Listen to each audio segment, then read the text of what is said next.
자, 안녕하세요. 면접 준대장입니다. 자, 7월 14일, 7월 14일이 아니죠. 10월 14일 금융경제 이슈 들어가 볼게요. 자, 그리고 뭐 요청하신 분들이 좀 계셔서 이제 금융 이슈 재생 목록을 따로 만들었어요. 그래서 제목은 매식경이라고 일단 정했어요. 후보가 두 개가 있었어요. 매식경과 BMW. 누가 이렇게 아이디어를 준 거예요. 매일 10분 경제, 그리고 매일 쉽게 경제. 그래서 매식경 코너를 뭐 이렇게 한번 해봐줬으면 좋겠다라고 해서 제가 그냥 매식경으로 했고요. 어떤 친구는 또 BMW라고 해서 뭐냐 물어봤더니 비즈니스 모닝 와이드 BMW. 만약에 여러분들 보시고 코너명이 뭐 중요한 건 아니지만 매식경이 좋은지 BMW가 좋은지 한번 알려주세요. 그럼 제가 또 바꾸던가 그렇게 한번 해볼 테니까. 자, 오늘도 한번 들어가 보도록 하겠습니다. 자, 뭐 많이 있었는데, 자, 볼게요. 뭐 굉장히 자극적이죠. 국민은행. 여러분들이 지금 자소서 쓴 국민은행. 알뜰폰 영업 압박에 내부 진통까지. 뭐야 이거. 한번 봅시다. 출시 1년을 맞은 KB 국민은행의 알뜰폰 리브엠이 은행 직원 영업 압박을 두고 내부 진통을 겪고 있대요. 끼어 팔자 지적에 금융당국도 지금 살펴보겠다는 그런 입장이래요.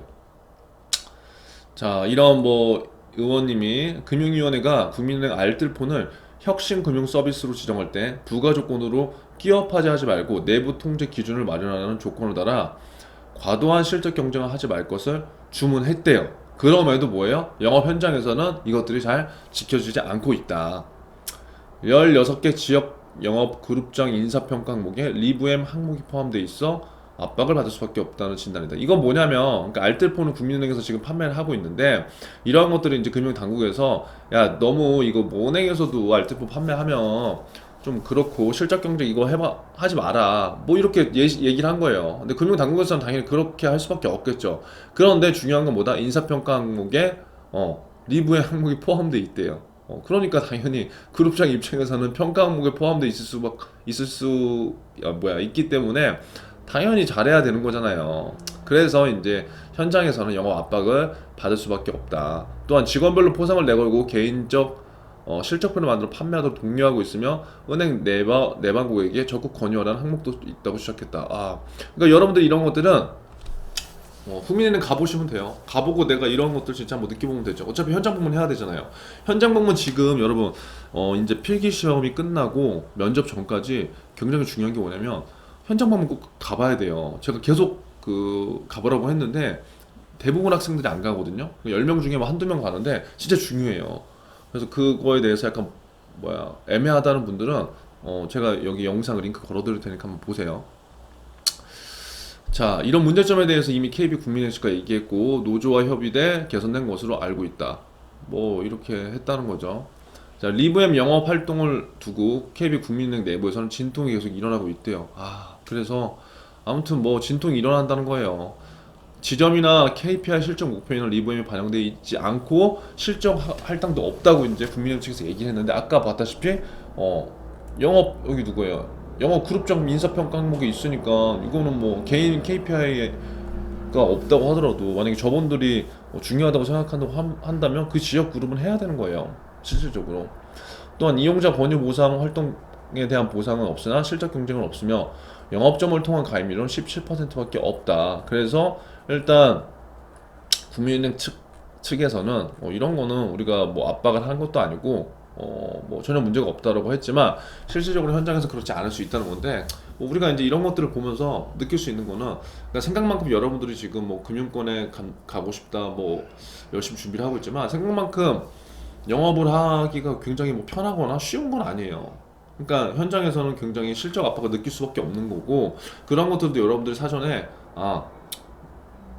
여러분들 뭐 100% 체감할 수 없겠지만 아무튼 뭐 다양한 방법으로 영업을 하는구나 뭐 그런 걸 조금 느꼈으면 좋겠고 또 보면 좋을 거는 국민은행 같은 경우에는 지금 리브엠에 일단 알뜰폰을 판매한다는 거잖아요. 그럼 은행에서 도대체 왜 이런 것까지 판매할까? 거기서 얻는 게 뭘까? 과연 핸드폰을 팔아서 수익이 얼마나 잡힐까? 그러니까 이런 거 생각을 해봐야 되는 거죠. 단순하게 핸드폰 그를 핸드폰을 판매해서 수익을 얻는 구조 그런 것으로만 생각하지 말고 국민은행은 특히 이제 토탈로 가잖아요. 뭐 피지 점포를 운영해서 그리고 거기에서 뭔가 시너지가 날 수 있도록 제가 얼마 전에도 관련 계열사에 대한 시너지 관련된 얘기를 해주고 통합 점포를 많이 만들고 있다고 국민은행이 그랬죠. 그러면 어떻게든 지금 물론 은행이라는 금융기관이지만 거기에서도 소비자의 니즈, 즉 고객의 니즈, 고객의 불편함이 없이 여기에서 원샷으로 뭔가 처리될 수 있는 것들을 다양하게 뭔가 창출해야지 그 은행, 그 지점이 살아남을 수밖에 없는 지금 구조라는 거예요. 그래서 그러한 것들을 한번 다양하게 인식하고 자 우리가 이제 살펴볼 거는 국민은행은 고객을 위해서 이제 많이 노력해 주는 거잖아요.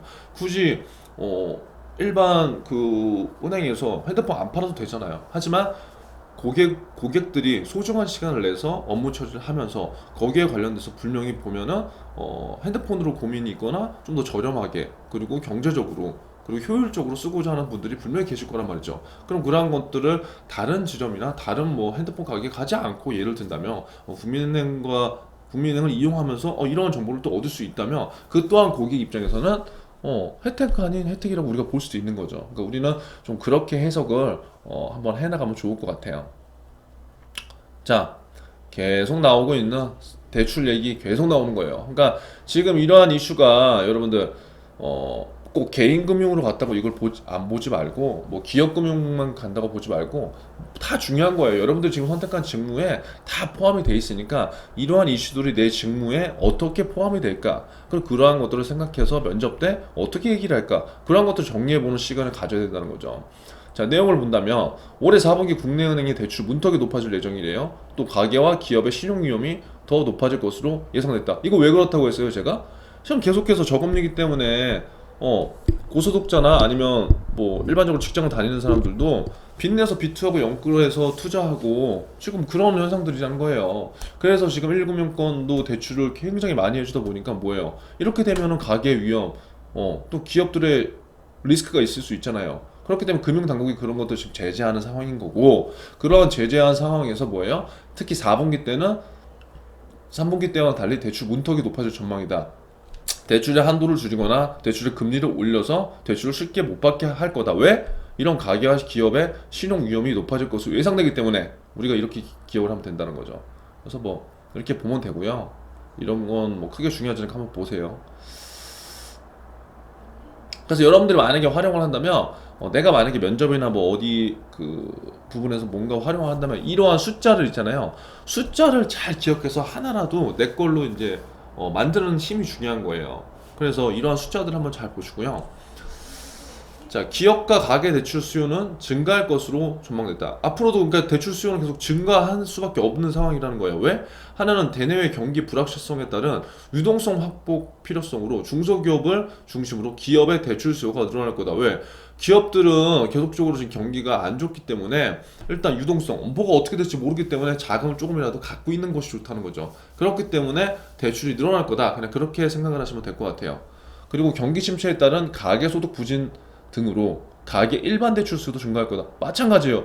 경기가 안 좋기 때문에 지금 이거는 기업이고 가계고 이게 중요한 게 아니라 모든 지금 가계 기업이 지금 힘든 상황인데 가계들도 예를 들어서 자영업자분들 같은 경우에는 뭐 매달 임대료 내야 되잖아요. 그리고 뭐 식당을 하신다. 그러면 인건비 들어가죠. 식품 식재료 구매할 때 구매비 나가죠. 그럼 그러한 게 장사가 계속 안 되면은 어떻게 되겠어요? 내 돈이 없는 상태에서 그냥 문은 일단은 닫을 수 없잖아요. 그럼 일단 어떻게든 돈을 자금을 융통해서 그것들을 할 수 있다는 거죠. 그렇기 때문에 대출 수요가 앞으로도 증가될 것이라고 예상을 하고요. 뭐 저 역시 지금 그렇게 생각을 하고 있어요. 그래서 4분기 중에는 뭐예요? 비은행 금융기관의 대출 태도도 강화한다. 이건 뭐냐면 현재 지금 대부분 금융당국에서 그 규제를 하고 지침을 적용하라고 한 건 1금융권 대상인데 이렇게 이제 1금융권 대상으로 하게 되면 뭐예요? 1금융권은 대출을 안 해주지만 2금융권 들은 해줄 수 있다는 거예요. 그래서 어떠한 우리가 또 위험들을 생각해 볼 수 있냐면 1금융권에서 돈이 안 나와 한도가 그러면 2금융권에 가면 나오거든요. 그럼 2금융권에 가면 또 어떠한 현상이 있겠어요? 한도도 많이 나오고 한도가 많이 나오는 대신에 뭐가 있겠어요?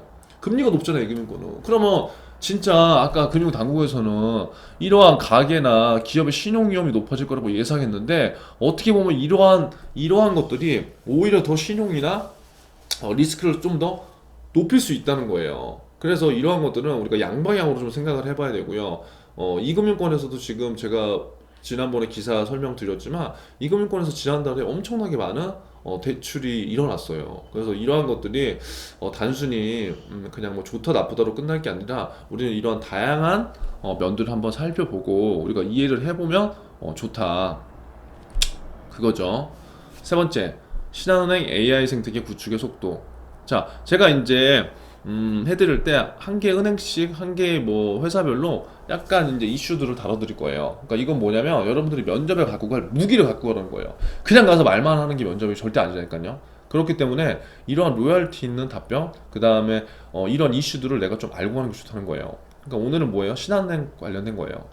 신한은행이 지금 AI에 굉장히 집중을 하고 있다. 왜? 전 직원 AI 역량 강화 목적 차원에서 디지털 영업부 AI 통합 센터까지 출범을 했대요. 그러니까 이러한 목적으로 뭐래요? 조직이 일단 개편된 거잖아요. 조직이 개편됐다고 한다면 아무래도 거기에서 뭔가를 집중하고 성과를 내야 되는 거겠죠. 그렇기 때문에 이것들이 신한은행의 하나의 이슈가 될 수 있다는 거예요.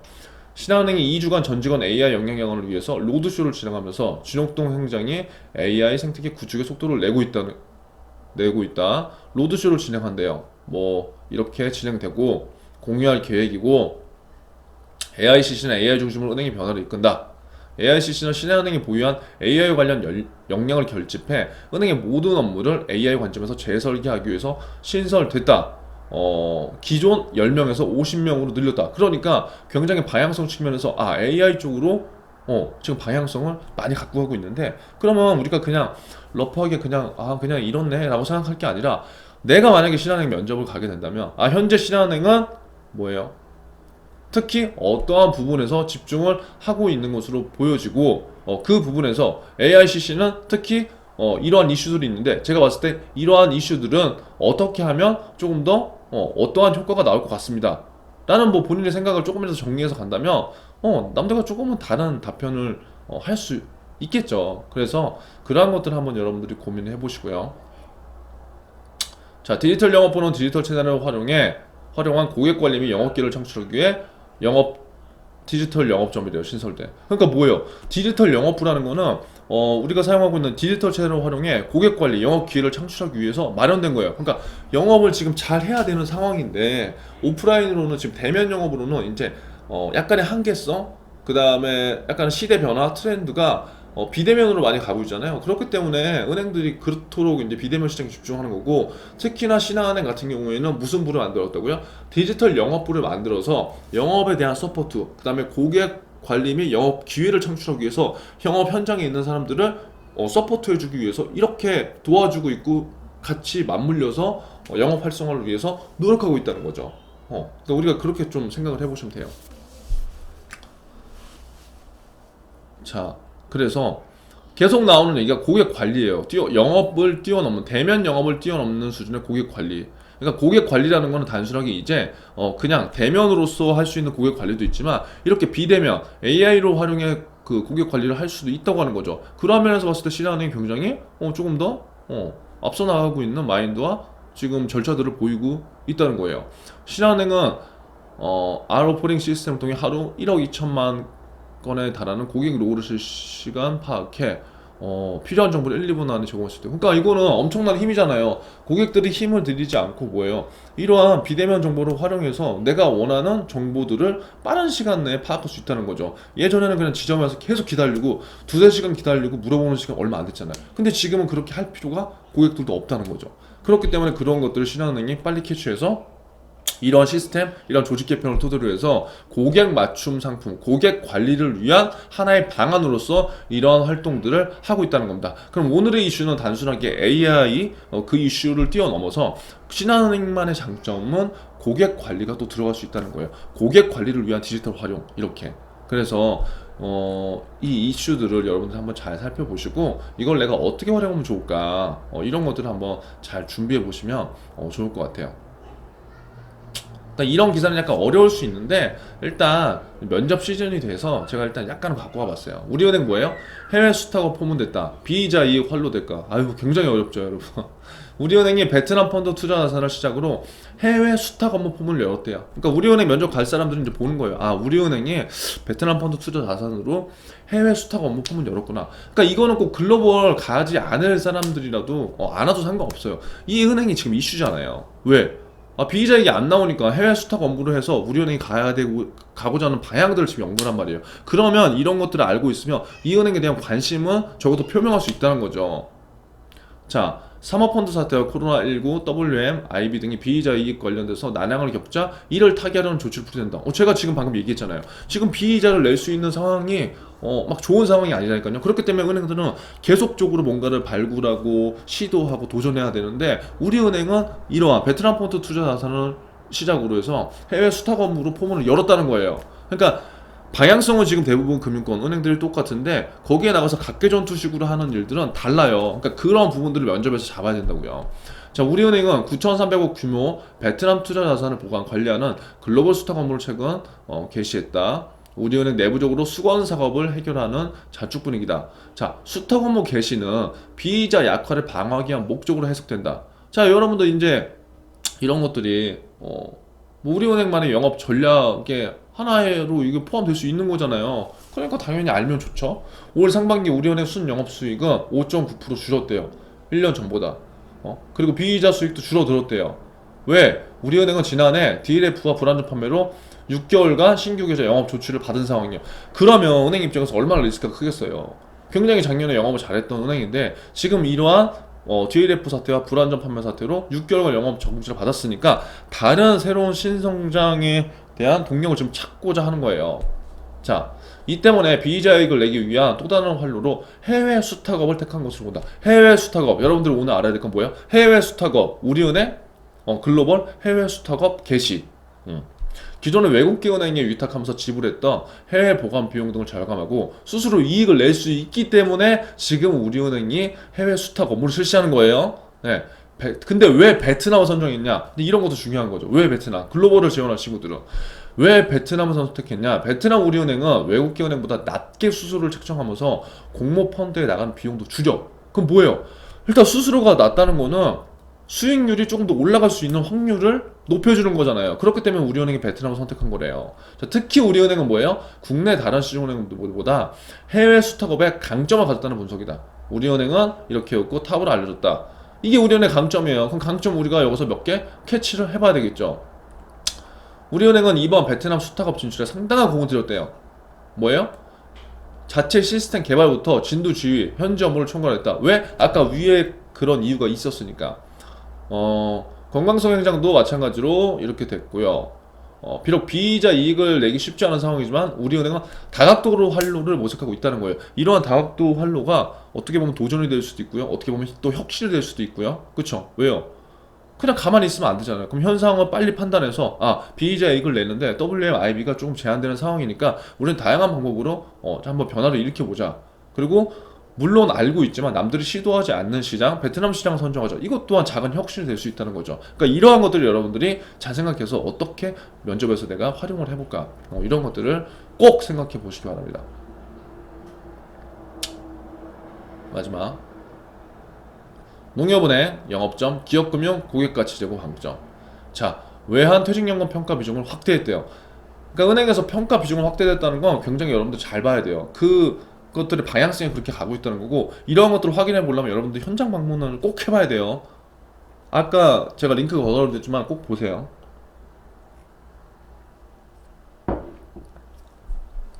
자, 농협은행이 기업금융 고객가치 제고 활성화 기조에 맞춰 KPI를 개편했다.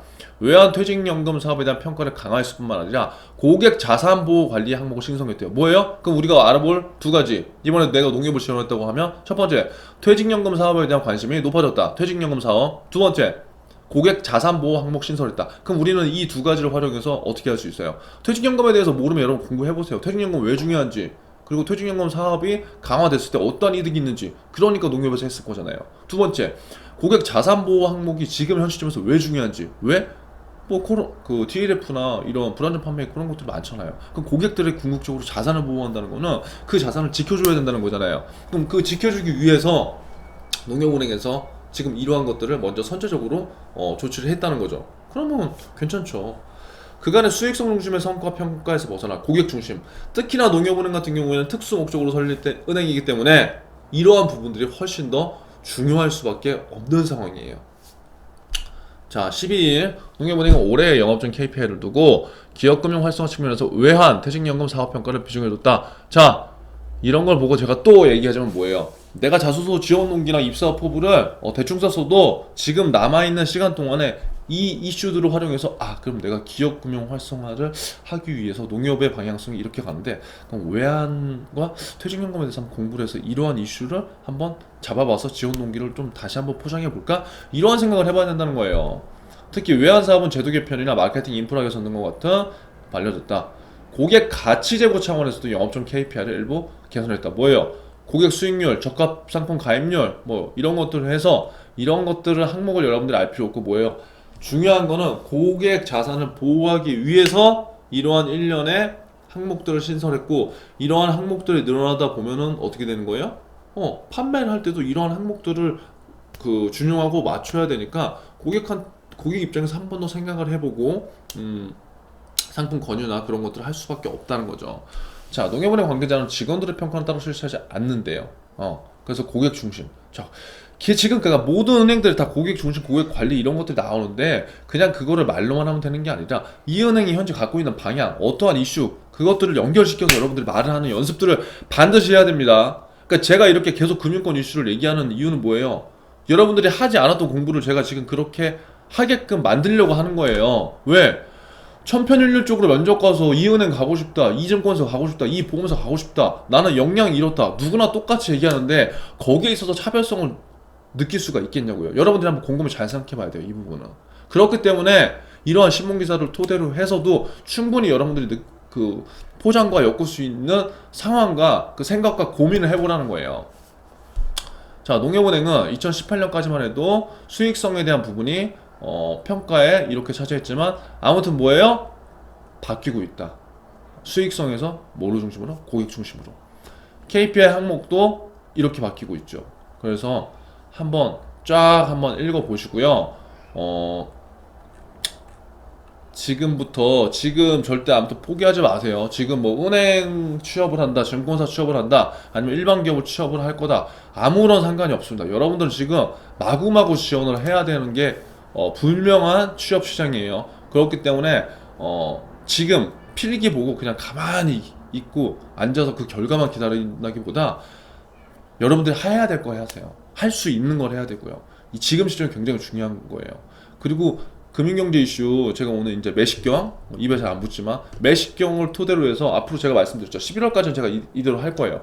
꾸준하게 한번 해보세요. 이게 죽이 되든 밥이 되든 일단 꾸준히 하루에 하나도 안 빠지고 하루에 내가 10분 투자한다 이 생각으로 그러면은 분명히 효과 있을 거예요. 그래서 아무쪼록 오늘도 화이팅 하시고 이제부터는 업로드 시간을 저녁 시간으로 바꿀 거니까 그 점 참고해 주시면 될 것 같습니다. 자, 오늘 하루도 화이팅 하세요.